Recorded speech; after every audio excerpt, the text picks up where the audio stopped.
Welcome back for round 2 of Modern Mahjong's Pop Quiz. Think of it as an interactive questions game for National Mah Jongg League play. Each round of questions we will get a little more difficult. Challenge yourself and friends, send it to students you've taught. Have a great time. Now, let's not waste any time and get started.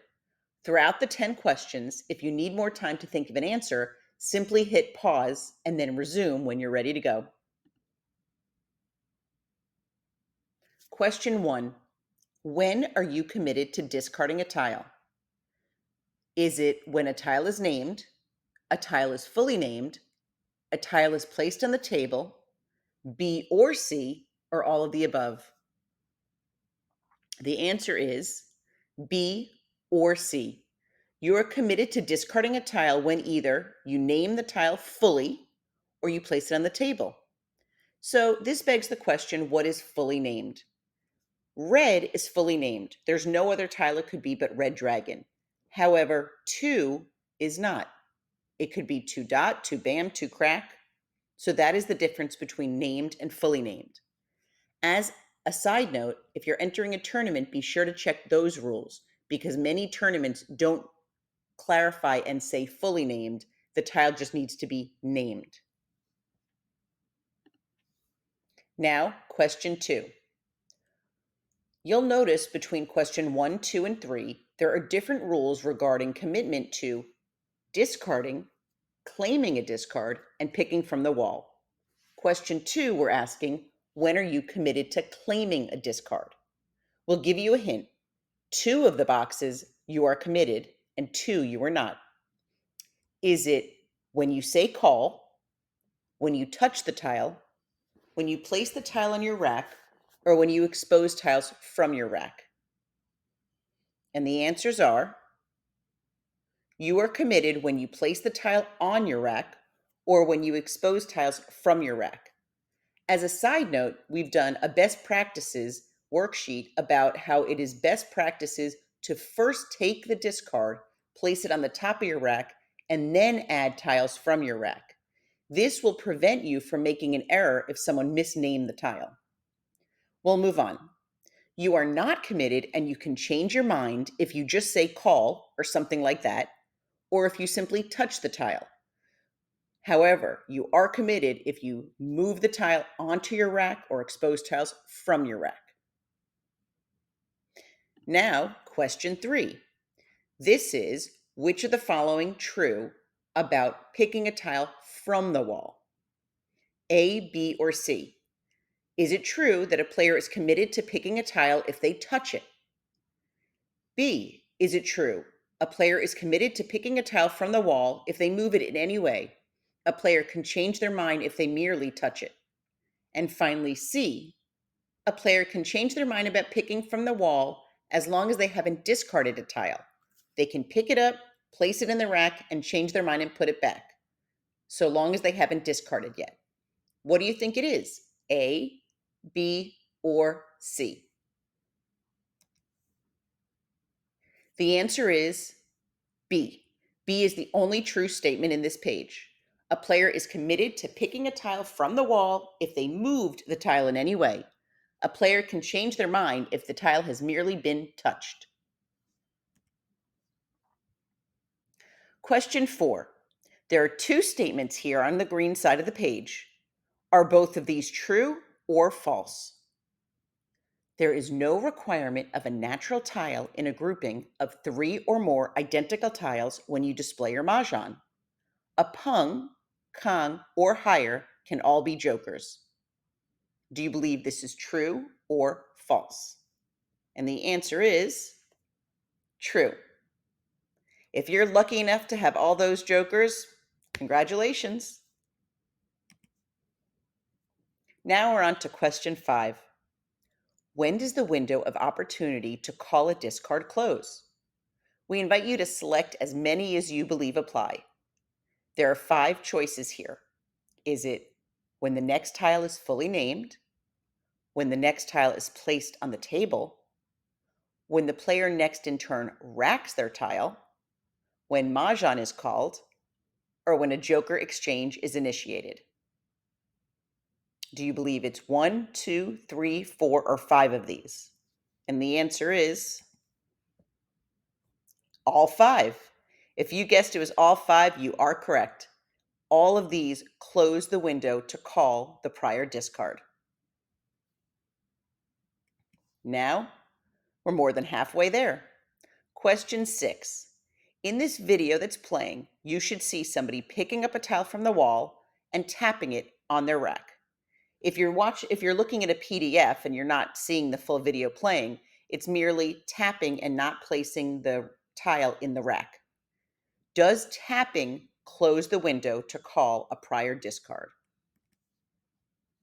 The answer is no. Tapping is not racking. Tapping is a habit that many players have learned. The National Mahjong League has confirmed that it does not close the window of opportunity. Racking is fully placing the tile in the sloping portion of the rack.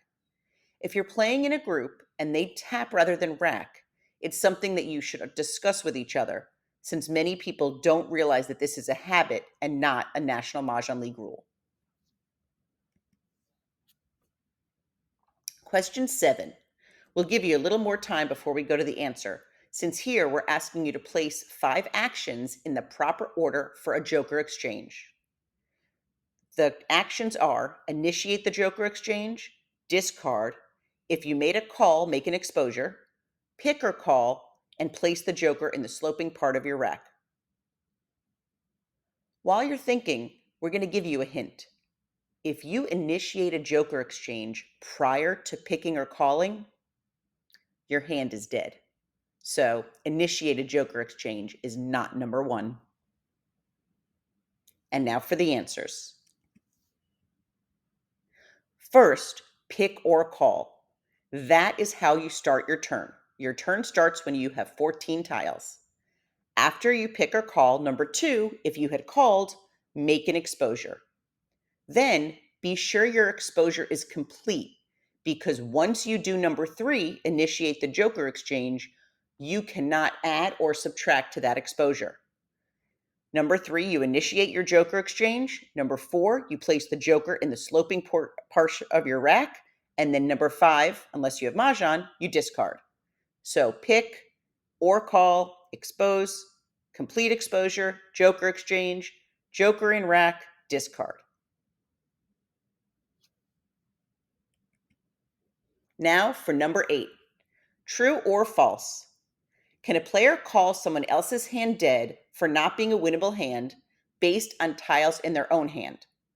We're not talking here about somebody calling someone dead because they notice someone has 11 tiles or 15 tiles.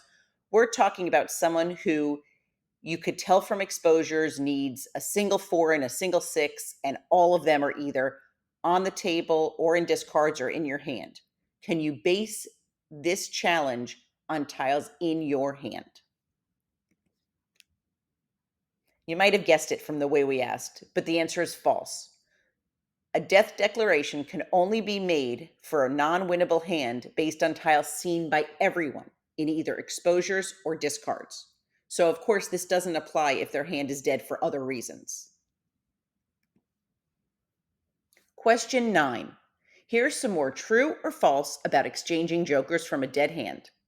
There are 4 options here. Is it true or false that you cannot exchange jokers when a hand is declared dead? You can exchange jokers that were exposed prior to the hand being declared dead. This one's a mouthful. You can exchange jokers from prior exposures that were valid at the time, but then the hand went dead because Mahjong an error because it was a concealed hand. And finally, jokers in an exposure that made the hand dead are not available for exchange. And here are the answers. 2 of them were false and 2 are true. It is true that you can exchange jokers exposed prior to the hand being declared dead, and it is true that jokers in an exposure that made the hand dead are not available for exchange. When a hand has Mahjong in error because somebody was playing a concealed hand as exposed, even if the first exposure would have been valid in another hand, the entire tiles, all of them, are returned to the rack and none of those jokers are redeemable. Finally, our very last question for round 10. If a player exchanges a tile for a joker and then declares Mahjong, is it self-picked? Did they get double from everyone? Yes, they do. If a player exchanges a tile for a joker and then declares Mahjong, it's self-picked. Congratulations, you made it through round 2. As we said, the questions are going to get harder and more challenging on rule and strategy. If you have ideas for questions, please email us at modernmahjong@gmail.com, because if you have the question, other players probably did too. Remember, we all started as beginners, and we love connecting with Mahjong players in Facebook Mahjong community and on our website.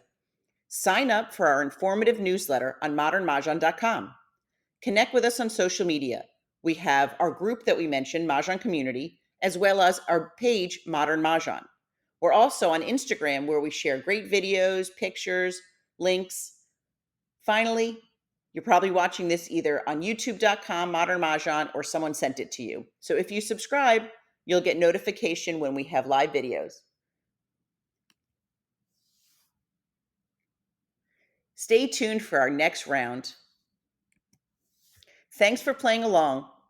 Here's some examples of some of our Mahjong dice on modernmahjong.com.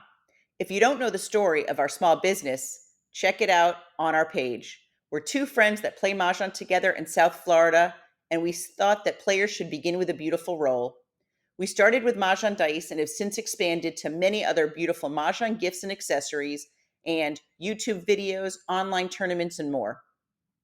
Thanks for joining us, and we hope you have a wonderful time playing our game and playing Mahjong. See you soon for round 3.